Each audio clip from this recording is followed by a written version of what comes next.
नमस्कार, मैं हूं पूजा वशिष्ठ और आपने लॉगिन किया है one India Hindi YouTube channel.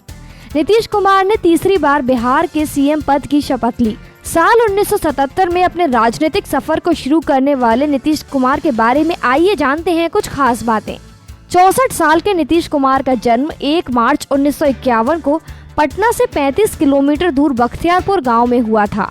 Nitish Kumar ने बिहार कॉलेज ऑफ इंजीनियरिंग से बीटेक इलेक्ट्रिकल की पढ़ाई की। यह संस्थान अब NIT पटना के नाम से जाना जाता है। नीतीश के पिता राम लखन बाबू स्वतंत्रता सेनानी थे। उनकी पत्नी का नाम मंजू सिन्हा था, जो कि एक स्कूल में टीचर थी। उनका 2007 में देहांत हो गया।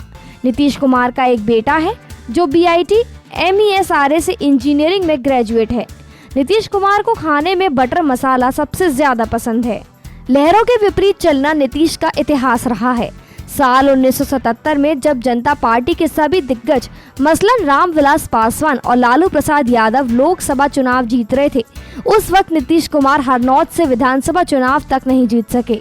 सबसे हैरानी वाली बात तो यही है कि वो नालंदा की जो कुर्मी बाहुल इलाका है उसमें नहीं जीत पाए। हालांकि साल 1985 में इंदिरा गांधी के देहांत के बाद जहां सभी नेता सहानुभूति लहर में बह गए, वहीं नीतीश कुमार ने हरनौत से जीत हासिल की, जहां वो पहले साल 1977 और 1980 में हार चुके थे। MLA बनने के बाद नीतीश कुमार ने पीछे मुड़कर कभी नहीं देखा। नीतीश कुमार ने अपने राजनीतिक करियर की आधारशिला 70 के दशक में ही रख दी थी, जब वो बीटेक की पढ़ाई कर रहे थे। पढ़ाई के दौरान ही नीतीश जयप्रकाश नारायण के आंदोलन से जुड़ गए। जयप्रकाश नारायण ही नीतीश के मार्गदर्शक थे। सॉफ्ट स्पोकन, तेज और मुखर होने के कारण नीतीश कुमार को जल्द ही लोगों द्वारा पसंद किया जाने लगा। हर भाषण पर तालियों की गड़गड़ाहट होने लगी। साल 1987 में उन्हें युवा लोक दल का अध्यक्ष बना दिया गया। बाद में साल 1989 में जनता दल के सचिव जनरल के रूप में उनकी पदोन्नति हुई। उसी साल नीतीश कुमार नवंबर 1989 में नीतीश कुमार लोकसभा चुनाव में बाढ़ से खड़ा होने को कहा गया। नीतीश कुमार मान गए और इस चुनाव में उन्होंने एक ऐसे शख्स को हराया जिसे शेर बिहार के नाम से जाना जाता है, और वो शख्स थे राम लखन सिंह यादव।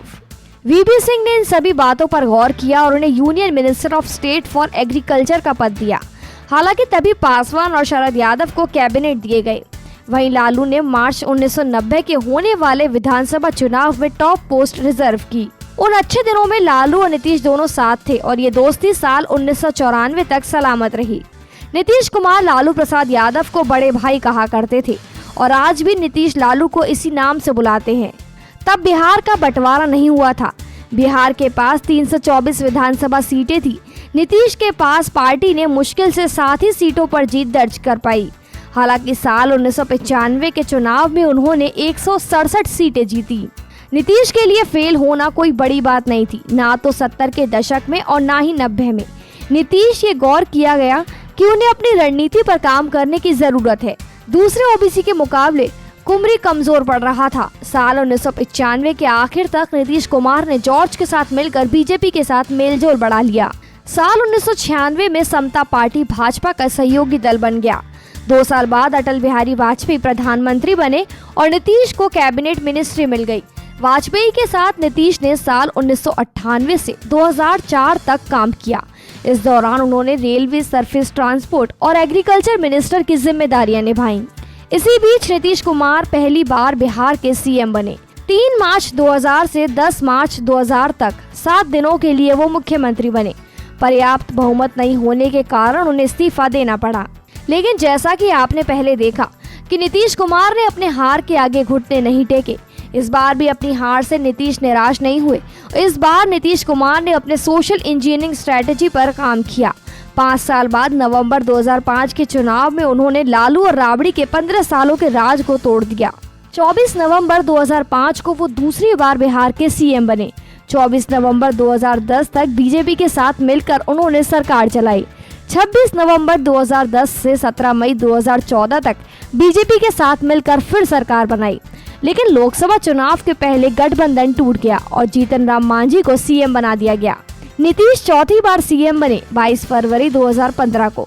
लेकिन इस बार साथ बीजेपी का नहीं था, बल्कि कांग्रेस, आरजेडी और जेडीयू के महागठबंधन से ये सरकार बनाई गई थी।